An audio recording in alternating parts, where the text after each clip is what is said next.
Seigneur, le Père, le Fils et le Saint-Esprit, vous donne son amour et sa grâce. Amen. Je vous souhaite à tous et à toutes la bienvenue, frères et sœurs en Christ, en ce temps d'écoute et de prière. Nous sommes là pour rechercher la présence du Seigneur, écouter sa parole et la méditer. Que chacun de vous soit touché par le Seigneur, là où vous êtes, aujourd'hui, à présent. En ce jour, nous voulons nous laisser nourrir par la parole d'Éphésiens 5, le verset 8, donnant l'horizon de ce culte. Vivez comme des enfants de lumière. Le fruit de la lumière consiste en toutes sortes de bonté, de justice et de vérité. Oui, marchons dans la lumière de Dieu, que notre cœur déborde de bonté. Marchons dans la lumière de Dieu, que nos choix et décisions soient courageuses et révèlent un règne de justice. Marchons dans la lumière de Dieu, que vérité soit dite, que ce qui est caché soit dévoilé, que l'Évangile et le nom de Jésus-Christ soient clamés en ce monde. Amen. Chers amis, pour ce culte, nous allons cheminer avec des images d'une basilique marquante par son chemin de lumière, la basilique de Vézelay. Des images, des horizons qui vous donneront, au-delà des mots, de saisir, je vous l'espère, un quelque chose de la lumière de Dieu. Cette petite ville de Vézelay est sur une colline et tout cela vient faire écho avec ces mots du psaume de ce dimanche, le psaume 48, que je vous invite à écouter à présent. Le Seigneur est grand. Notre Dieu mérite bien qu'on le loue dans la ville qui est la sienne. La montagne qui lui est consacrée s'élève avec élégance et fait la joie de toute la terre. Dieu, à l'intérieur de ton temple, nous refaisons l'expérience de ta bonté. Tu es célèbre jusqu'au bout du monde aussi, on te louera. Ta main droite est remplie de bienfaits. Sur le mont Sion qu'on se réjouisse, et dans les villes de Juda qu'on s'émerveille des jugements que tu as prononcés. Faites en cortège le tour de Sion, comptez ses tours de défense, admirez ses murailles, regardez bien ses fortifications. Alors vous pourrez raconter à la génération qui vient que ce Dieu est notre Dieu pour l'éternité et qu'il nous conduit pour toujours. Amen.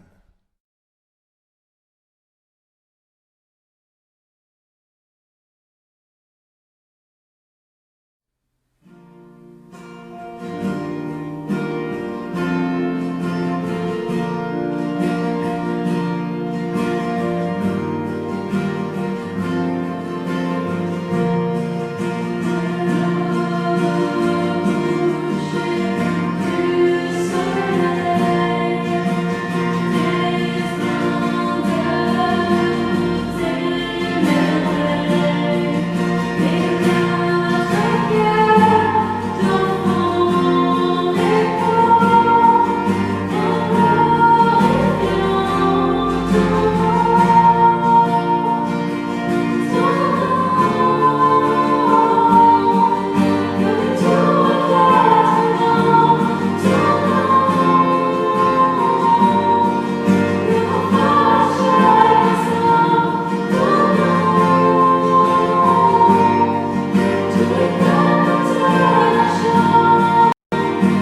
Seigneur, nous te louons car tu es la lumière qui brille dans les ténèbres.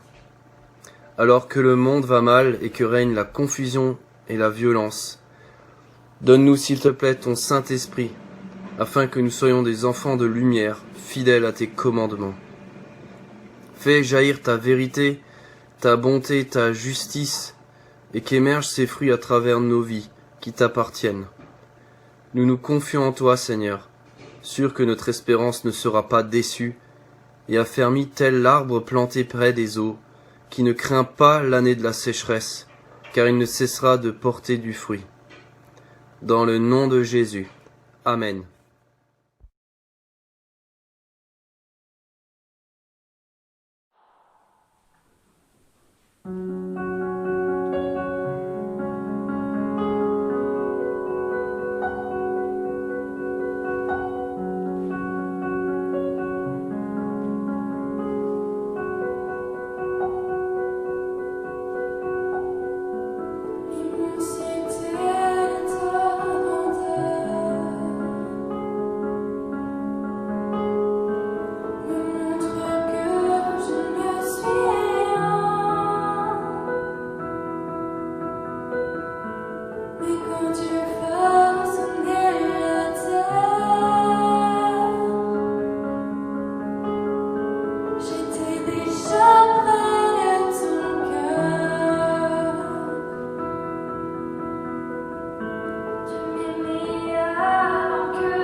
Aujourd'hui, nous sommes invités à réfléchir sur les fruits de l'esprit. Dans l'Évangile, Jésus dit « Vous êtes le sel de la terre et la lumière du monde, le sel qui donne du goût, la lumière nécessaire à la vie. » Le texte que nous est proposé à la méditation se trouve dans l'Évangile selon saint Jean 9, au verset 1 à 7. En passant, il vit un homme aveugle de naissance.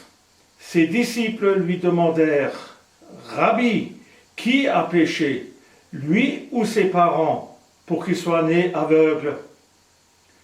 Jésus répondit « Ce n'est pas que lui ou ses parents qui ait péché, c'est pour que les œuvres de Dieu se manifestent en lui.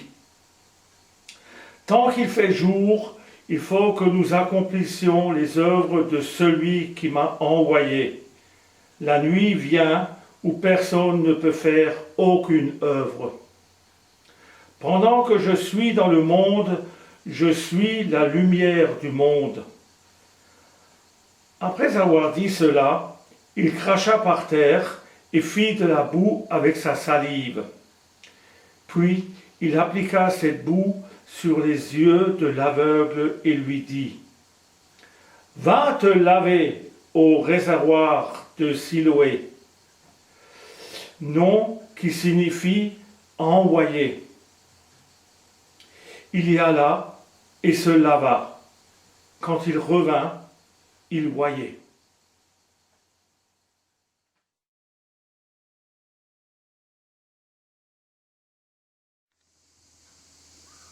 Je suis la lumière du monde, a dit Jésus. Jésus et ses disciples, en passant, on pourrait aussi dire par hasard, voient un aveugle de naissance. Il s'agit d'un aveugle de naissance. Il ne s'agit pas d'un accident, mais d'une situation naturelle qui concerne tout homme. On est donc insensiblement amené à comprendre que la lumière qui est ainsi offerte aux hommes est une description symbolique du salut et de la vie que Jésus apporte à quiconque le reçoit. Ses disciples demandent « Qui a péché, lui ou ses parents ?» Qui a péché et pourquoi tout cela? Des questions que nous nous posons souvent. Il nous est difficile d'accepter la vie telle que nous cherchons toujours des raisons à ce qui nous arrive et que nous n'avions pas prévu. La cécité de naissance est vue comme une injustice qui pose question. Cette incompréhension, cette recherche de la cause du pourquoi remonte à bien loin. La question posée, qui a péché, procède d'une interrogation naturelle. Et la première explication à une injustice est celle de la faute. S'il y a une raison, elle n'est pas dans le passé, mais dans l'avenir. Jésus poursuit en développant sa pensée. Il n'appartient pas aux créatures que nous sommes d'identifier le péché et ses conséquences. Ce qui nous est demandé, c'est de regarder ceux qui nous entourent comme des personnes que Dieu inclut dans son dessein et pour lesquelles il veut agir. C'est dans l'aveugle et à travers lui que l'action de Dieu peut se manifester dans le monde. Cette action de Dieu, c'est son travail qui se fait à la lumière de jour. Jésus est maintenant présent, c'est le grand jour de Dieu. Il est la lumière du monde. Jésus prend l'initiative.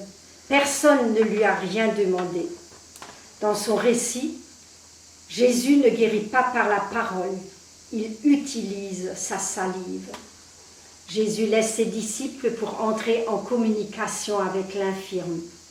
Comme l'infirme ne peut le voir, Jésus le touche et lui applique une boue sur les yeux pour que la guérison ne soit pas un acte magique, mais le fruit d'une relation personnelle.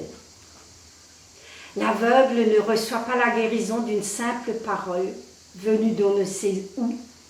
Il entre en contact avec un homme qui lui fait du bien, qui le prend en charge et qui le conduit à la guérison. Jésus associe le soin et la compassion. Jésus envoie l'aveugle se laver à la piscine de Siloé, la piscine de l'envoyé. L'homme est guéri. Il est passé de la nuit à la lumière. Passer de la nuit à la lumière est aussi l'image de la conversion. Je peux me poser la question, de quel aveuglement dois-je être guéri? La lumière. Nous savons tous que sans lumière, la vie est quasiment impossible. Nous avons besoin de lumière pour grandir, tout comme toute plante et création a besoin de lumière pour croître. Quand on est dans l'obscurité, tout est confus. Quand on allume la lumière, la couleur de chaque objet se révèle. Dans l'obscurité, je tâtonne, je cogne, j'hésite. Dans la lumière, tout devient clair et évident. Dans le récit de la création, la première chose que Dieu crée est la lumière. Dans le chaos existant, Dieu dit qu'il y ait de la lumière, et il y eut de la lumière. Dieu sépara la lumière des ténèbres, il y eut un soir, il y eut un matin. Dans notre monde, certains vivent sous les feux des projecteurs, mais cette lumière est factice. La lumière de l'Évangile est faite d'humilité, de fidélité, de persévérance et de miséricorde. C'est cette lumière-là qui éclaire le monde, alors que la lumière du monde nous éblouit et obscurcit notre regard. Le mot d'ordre nous invite, vivez comme des enfants de lumière, car le fruit de la lumière consiste en toutes sortes de bonté, de justice et de vérité. Vivez comme des enfants de lumière. Vivez dans l'amour, tout comme le Christ aussi nous a aimés. L'amour est lumineux. Si nous nous savons aimer, nous pouvons aimer. Si nous aimons, nous sommes dans la lumière. Vivez comme des enfants de lumière, car le fruit de la lumière consiste en toutes sortes de bonté, de justice et de vérité.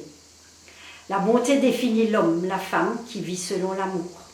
L'amour du prochain entraîne automatiquement la bonté. La bonté qui me rend tolérant, compréhensif, indulgent. La bonté qui permet de dépasser la première impression. La justice recherche la volonté de Dieu. Être juste est sans doute la chose la plus difficile. Nous avons souvent nos propres références par rapport à ce que nous croyons juste. La justice que nous nous accordons est souvent bien différente de celle que nous appliquons aux autres. La clé pour être juste, la recherche de la volonté de Dieu. Aimer Dieu et son prochain comme soi-même. La vérité est celle de la grâce de l'Évangile. La vérité, nous la trouvons en et par Jésus-Christ. Je suis le chemin, la vérité et la vie. Vivre comme des enfants de lumière, vivre dans la lumière de Dieu. La lumière symbolise la vie manifestée en Jésus. Jésus est lumière parce qu'il ne juge pas, mais il relève. Vivre comme des enfants de lumière, ne pas garder la lumière pour soi, mais la faire rayonner autour de soi, la partager pour que d'autres puissent s'y éclairer et réchauffer. Pour que cette lumière de Dieu devienne pour eux, pour elles, une lampe aux pieds, un guide. Seigneur, accorde-nous la grâce de vivre dans ta lumière. Aide-nous à être à notre tour lumière dans ce monde plein de ténèbres. Apprends-nous la justice et la vérité. Que la bonté remplisse notre quotidien. Fais de nous des artisans de ta paix. Amen.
Seigneur, que le chemin à prendre, la route à tracer, semble immense.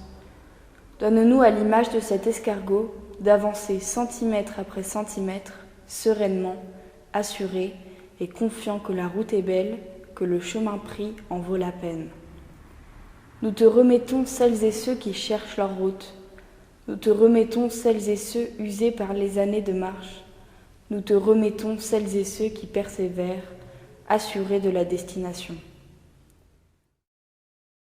Donne-nous l'attention d'une mère et d'un père oiseau, cherchant en chaque instant de quoi nourrir leurs oisillons, leurs petits. Donnant tout pour ces plus jeunes, désireux que la vie soit transmise. Nous te remettons les familles, parents, enfants et tout-petits qui ont faim et soif de connaissance, faim et soif spirituellement, faim et soif d'avenir. Donne-nous d'être une église ruche, d'être ce lieu où l'on est protégé, d'être ce lieu où l'on se rassemble, après avoir recherché aux 4 vents les 1000 fleurs de ce monde. Donne-nous d'être une église ruche qui produit un miel doux et agréable qui vient nourrir, réjouir et même guérir. Nous te remettons la vie qui sommeille aujourd'hui dans nos paroisses, mais qui demain reprendra de plus belle, virevoltante et offrant comme doux résultat un miel bienfaisant. Donne-nous de regarder vers le soleil de la vie, le Christ, comme le tournesol se tourne vers le soleil profitant des rayons. Que nous regardions toutes et tous dans cette même direction. Garde-nous unis dans l'épreuve, unis dans les réjouissances, ô Seigneur. Donne-nous d'accueillir la lumière du Christ et que nous portions dans nos vies le fruit de sa lumière, bonté, justice et vérité. Et Seigneur, nous voulons te dire, notre Père qui es aux cieux, que ton nom soit sanctifié, que ton règne vienne, que ta volonté soit faite sur la terre comme au ciel. Donne-nous aujourd'hui notre pain de ce jour, pardonne-nous nos offenses, comme nous pardonnons aussi à ceux qui nous ont offensés, et ne nous laisse pas entrer en tentation, mais délivre-nous du mal, car c'est qu'à toi qu'appartiennent le règne, la puissance et la gloire, pour les siècles des siècles. Amen.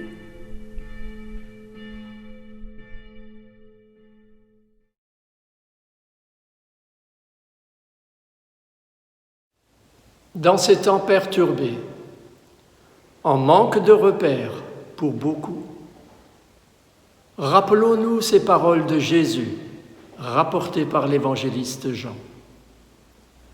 Je vous donne la paix. Je vous donne ma paix. Je ne vous donne pas comme le monde donne, que votre cœur ne se trouble point et ne s'alarme point. Quelles que soient les circonstances de ce que vous vivez en ce moment, avancez avec confiance. Le Seigneur vous accompagne, heure après heure, jour après jour. Que l'Éternel te bénisse et te garde. Que l'Éternel te regarde avec bonté et qu'il te fasse grâce. Que l'Éternel veille sur toi et qu'il t'accorde la paix.